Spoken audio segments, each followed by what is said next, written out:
Mesazhi im është ky.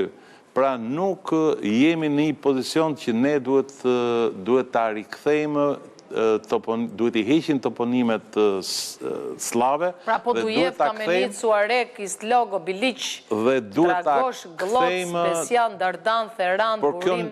Por kjo nuk duhet bëhet një politikë agresive. Kjo duhet bërë me referendume, me studime, nga ekspertët, me bashkëpunim me popullsinë.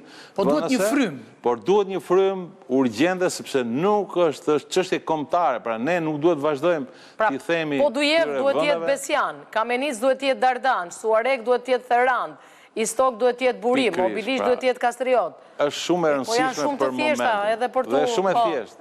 Atëre, Zaki dashur, megjithëse patëm vetëm pak sekonda për ta thënë këtë, ideja ngelet po njësoj, që gjuhtarët tanë, historianët tanë, njerëzit që kanë peshë në shoqëri, akademia, po edhe gjithë pjesa tjetër shoqëri, mediat e gjithë, duhet të ndikojmë që të kthejmë atë që është jona, që është e mirëfillt autentike.